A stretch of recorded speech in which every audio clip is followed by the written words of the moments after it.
പച്ചരി ഇരിപ്പുണ്ടെങ്കിൽ ചെയ്യാൻ പറ്റിയ വളരെ ടേസ്റ്റി ആയിട്ടുള്ള നല്ലൊരു റെസിപ്പിയാണ് ഇന്ന് നമ്മൾ ഷെയർ ചെയ്യുന്നത്. ഉണ്ടാക്കി നോക്കുക, എന്നിട്ട് അഭിപ്രായങ്ങൾ അറിയിക്കുക. അപ്പോൾ നമുക്ക് വീഡിയോയിലോട്ട് പോവാം.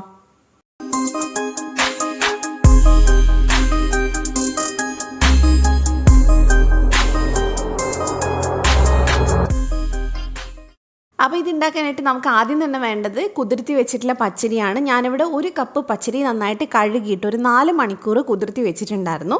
അപ്പോൾ അതിൻ്റെ വെള്ളമൊക്കെ കളഞ്ഞ് നമുക്കതൊരു മിക്സിയുടെ ജാറിലേക്ക് ചേർത്ത് കൊടുക്കാം. കുറച്ച് വലിയ ജാർ തന്നെ എടുക്കുക കേട്ടോ, കാരണം നമുക്കിത് കുറച്ച് കൂടുതൽ വെള്ളം ഒഴിച്ചിട്ട് അരച്ചെടുക്കാനുള്ളതാണ്.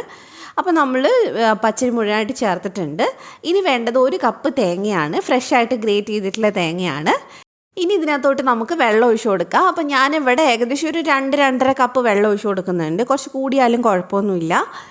അപ്പോൾ നമുക്ക് ആ വെള്ളം മുഴുവനും ഒഴിച്ചിട്ട് ഇത് ഒന്ന് അരച്ചെടുക്കും. ഒരുപാട് നേരമായിട്ട് അരക്കേണ്ട ആവശ്യമൊന്നുമില്ല. ഒരു 3-4 തവണ ഒന്ന് കറക്കി എടുക്കുമ്പോൾ തന്നെ റെഡിയായിട്ട് കിട്ടും. അരി അധികം അരഞ്ഞിട്ടൊന്നും ഉണ്ടാവില്ല. അപ്പോൾ നമ്മൾ ഏത് പാനിലാണോ ചെയ്യുന്നത് ആ പാനിലേക്ക് നമുക്കിതൊന്ന് അരിച്ചൊഴിച്ചു കൊടുക്കുക. അപ്പോൾ അതിൻ്റെ ആ ഒരു അരി ഇങ്ങനെ അടിയിൽ കിടപ്പുണ്ടാവും. അപ്പോൾ നന്നായിട്ടൊന്ന് മിക്സ് ചെയ്ത് കൊടുക്കുക. അപ്പോൾ ഫുള്ളായിട്ട് നമ്മൾ ആ പാലെടുത്തതിന് ശേഷം നമ്മൾ വീണ്ടും ഇത് മിക്സിയുടെ ജാറിൽ ചേർത്തിട്ട് ഒന്ന് അരച്ചെടുക്കുന്നുണ്ട്. അപ്പോൾ ഇനി നമുക്ക് മിക്സിയുടെ ജാറിലേക്ക് ചേർത്തിട്ടുണ്ട് കേട്ടോ. അപ്പോൾ വീണ്ടും ഞാൻ 1 കപ്പ് വെള്ളം ഒഴിച്ചു കൊടുക്കുന്നത്. അപ്പം മൊത്തം ഞാൻ 3.5 കപ്പ് വെള്ളമാണ് എടുത്തിട്ടുണ്ടായിരുന്നത്. അപ്പോൾ അത് വീണ്ടും ഞാനൊന്ന് അരച്ചെടുത്തിട്ടുണ്ട്. അപ്പോൾ ഞാൻ പറഞ്ഞ പോലെ ഒരുപാട് നേരം അരക്കൊന്നും വേണ്ട, നമുക്ക് വീണ്ടും ഇതൊന്ന് അരിച്ച് ചേർത്ത് കൊടുക്കുക. ഇനി നമുക്കിത് നന്നായിട്ട് ഒന്നും കൂടെ ഒന്ന് സ്പൂൺ വെച്ചിട്ടൊന്ന് അരിച്ചെടുക്കുക. എന്നിട്ട് ഞാൻ കൈ വെച്ചിട്ട് നന്നായിട്ട് ഇതൊന്ന് പിഴിഞ്ഞെടുക്കുന്നുണ്ട്. അതിൽ ആ പാല് മൊത്തമായിട്ട് നമുക്ക് കിട്ടാൻ വേണ്ടിയിട്ടാണ്. അപ്പോൾ മൊത്തം നമ്മൾ 3.5 കപ്പ് വെള്ളമാണ് കേട്ടോ. അതിൽ കൂടുതൽ ഇച്ചിരി എടുത്താലും കുഴപ്പമൊന്നുമില്ല, വറ്റിച്ചെടുക്കാൻ കുറച്ച് സമയം എടുക്കുന്നേ ഉള്ളൂ.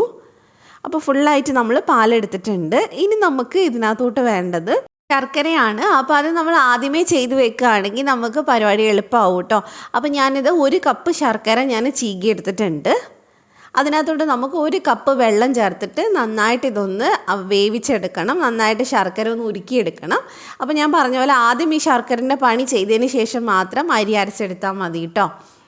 അപ്പോൾ നന്നായിട്ട് ഇതേ അലിഞ്ഞിട്ടുണ്ട്. ഇനി നമുക്കിത് നന്നായിട്ടൊന്ന് ചൂടാറാൻ വേണ്ടി വെയിറ്റ് ചെയ്യണം. ചൂടാറിയതിന് ശേഷം നമ്മൾ അരിച്ച് വെച്ചിട്ടില്ല അരിക്കകത്തോട്ട് ശർക്കര പാനി ചേർത്ത് കൊടുക്കുക.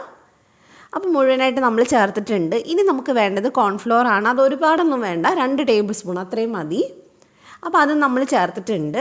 പിന്നെ 1 നുള്ളു ഉപ്പ് നമുക്ക് ചേർത്ത് കൊടുക്കാം, മധുരമൊന്ന് ബാലൻസ് ആവാൻ വേണ്ടിയിട്ടാണ്. ഇനി ഇതെല്ലാം കൂടി നമുക്ക് നന്നായിട്ടൊന്ന് മിക്സ് ചെയ്ത് ഇതിനെ ഒന്ന് വേവിച്ച് കുറുക്കിയെടുക്കുകയാണ് നമ്മൾ ചെയ്യുന്നത്. നല്ല ടേസ്റ്റി ആയിട്ടുള്ള ഒരു റെസിപ്പിയാണ് കേട്ടോ. നമ്മുടെ ആ ഒരു കണ്ണൂരിലൊക്കെ കിട്ടുന്ന ഒരു കിണ്ണത്തപ്പത്തിൻ്റെ ടേസ്റ്റാണ് എനിക്ക് തോന്നിയിട്ടുള്ളത്. ഉണ്ടാക്കാൻ ഇച്ചിരി സമയം എടുക്കും, കാരണം ഇതൊന്ന് വറ്റി വരാനുള്ള സമയം അത്രേ വേണ്ടുള്ളൂ. അപ്പോൾ നമ്മൾ ആദ്യം തന്നെ ഒരു മീഡിയം ടു ഹൈ ഫ്ലെയിമിൽ ഇട്ടിട്ട് ചെയ്താൽ മതി.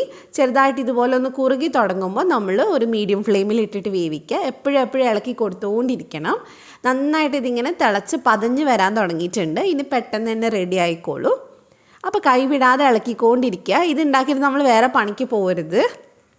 അപ്പോൾ ഇനി നമുക്കിതിനകത്തോട്ട് ഏലക്ക ചേർത്ത് കൊടുക്കാം. ഞാനിവിടെ ഒരു 3 ഏലക്ക നന്നായിട്ട് കുത്തിയിട്ട് അത് ചേർത്ത് കൊടുക്കുന്നുണ്ട്. പൊടി ഉണ്ടെങ്കിൽ അതാണ് ഏറ്റവും നല്ലത്.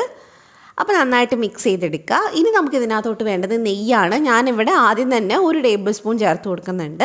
എന്നിട്ട് നന്നായിട്ട് മിക്സ് ചെയ്തെടുക്കുക. അപ്പോൾ നെയ്യിൻ്റെ ഫ്ലേവർ ഇഷ്ടമാണെങ്കിൽ കുറച്ച് കൂടുതൽ ചേർത്തോളൂ. ഞാൻ മൊത്തത്തിൽ 3 സ്പൂൺ നെയ്യേ ചേർക്കുന്നുള്ളൂ.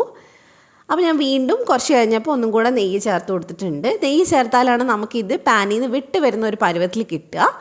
അപ്പോൾ ഏകദേശം ഒന്ന് കളറൊക്കെ മാറി വരുന്ന സമയത്ത് നമ്മൾ ഇതിലേക്ക് കുറച്ച് ചെറി കട്ട് ചെയ്ത് ചേർക്കുന്നുണ്ട്. കയ്യിലുള്ളത് കൊണ്ട് ചേർത്തന്നേ ഉള്ളൂ, നിർബന്ധമൊന്നുമില്ല കേട്ടോ. അപ്പോൾ നിങ്ങൾക്ക് ടൂട്ടി ഫ്രൂട്ടി വേണമെങ്കിൽ അത് ചേർത്ത് കൊടുക്കാം. പിന്നെ അതേപോലെ തന്നെ കുറച്ച് അണ്ടിപ്പരിപ്പ് ഫ്രൈ ചെയ്തതും കൂടെ ചേർത്ത് കൊടുക്കുന്നുണ്ട്. നെയ്യിൽ വറുത്തെടുത്തതാണ്. അപ്പോൾ അതെല്ലാം കൂടി ചേർത്തിട്ട് നമുക്ക് കുറച്ചും കൂടി ഒന്ന് പാനിൽ നിന്ന് ഓൾറെഡി വിട്ട് വരുന്നുണ്ട്, എന്നാൽ കളർ ഒന്ന് ചേഞ്ച് ആവണം. ഈ ഒരു കളർ ആവുന്നത് വരെ ഒന്ന് വെയിറ്റ് ചെയ്താൽ മതി. ഇനി നമുക്കിതൊന്ന് പാനിൽ നിന്ന് മാറ്റാം. അപ്പോൾ ഞാനിവിടെ ഒരു ട്രേ എടുത്തിട്ടുണ്ട്. അതിലേക്ക് ഞാൻ കുറച്ച് വെളുത്ത എള്ളും ചെറീസും അതുപോലെ തന്നെ അണ്ടിപ്പരിപ്പ് ഫ്രൈ ചെയ്തൊക്കെ ഇട്ടിട്ടുണ്ടായിരുന്നു. എന്നിട്ട് നമുക്ക് അതിനകത്തോട്ട് ഇത് മൊത്തമായിട്ട് അങ്ങ് ഇട്ട് കൊടുക്കാം. എന്നിട്ട് നമ്മൾ പെട്ടെന്ന് തന്നെ ഇതൊന്ന് ലെവൽ ചെയ്ത് കൊടുക്കണം. ചൂടോടെ ചെയ്താലേ ശരിയായിട്ട് കിട്ടുകയുള്ളൂ.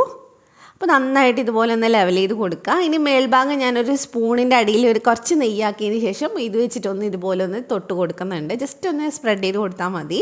അപ്പം മേലെ നല്ല ഭംഗി ഉണ്ടാവും. ഇനി കുറച്ച് കശുവണ്ടിയും അതുപോലെ തന്നെ ചെറിയും വെളുത്ത എള്ളൊക്കെ ഇട്ടിട്ട് ഒന്ന് ഡെക്കറേറ്റ് ചെയ്തെടുക്കുന്നുണ്ട്. ഇത് ഓരോരുത്തരുടെ ഇഷ്ടം പോലെ അങ്ങ് ചെയ്താൽ മതി കേട്ടോ. കുറച്ച് അണ്ടിപ്പരിപ്പ് കൂടുതലുണ്ടെങ്കിൽ നല്ല ടേസ്റ്റ് ഉണ്ടാവും കഴിക്കുന്ന സമയത്ത്. ഇനി നമുക്കിത് ചൂടാറാൻ വേണ്ടി വെയിറ്റ് ചെയ്യാം. ഞാൻ ഏകദേശം ഒരു 1.5 മണിക്കൂർ വെച്ചിട്ടുണ്ടായിരുന്നു. അപ്പോൾ അതിന് ശേഷമാണ് നമ്മളിനി ഇതെടുത്ത് കട്ട് ചെയ്യുന്നത്. അപ്പോൾ നമ്മൾ നട്ട്സൊക്കെ ഇട്ടതിന് ശേഷം ജസ്റ്റ് സ്പൂൺ വെച്ചിട്ടൊന്ന് പ്രസ് ചെയ്ത് കൊടുക്കുന്നുണ്ട് കേട്ടോ, അതൊന്ന് പിടിക്കാൻ വേണ്ടിയിട്ടാണ്. ഇപ്പോൾ ഇത് ഏകദേശം ഞാൻ നന്നായിട്ട് സെറ്റ് ചെയ്തെടുത്തിട്ടുണ്ട്. ഏകദേശം 1.5 മണിക്കൂറൊക്കെ ആയിട്ടുണ്ട്. സൈഡൊക്കെ നന്നായിട്ട് വിട്ട് വന്നിട്ടുണ്ട്. ഫുള്ള് ചൂട് പോയതിന് ശേഷം വേണം കട്ട് ചെയ്യാനായിട്ട്. അപ്പോൾ ഇനി നമുക്ക് ഇഷ്ടമുള്ള ഷേപ്പിൽ കട്ട് ചെയ്ത് കഴിക്കാം. നല്ല ടേസ്റ്റി ആയിട്ടുള്ളൊരു റെസിപ്പിയാണ്. എന്തായാലും ഉണ്ടാക്കി നോക്കുക, എന്നിട്ട് ഫീഡ്ബാക്ക് അറിയിക്കുക. അപ്പോൾ നിങ്ങൾക്ക് റെസിപ്പി ഇഷ്ടമായിട്ടുണ്ടെങ്കിൽ ചാനലൊന്ന് സബ്സ്ക്രൈബ് ചെയ്യുക, തൊട്ടടുത്തുള്ള ബെല്ല് ക്ലിക്ക് ചെയ്തിട്ട് ഓളോട് ക്ലിക്ക് ചെയ്യുക, എന്നാലേ വീഡിയോസ് വരുമ്പോൾ കിട്ടുള്ളൂ. മറ്റൊരു വീഡിയോ ആയിട്ട് കാണാം. താങ്ക്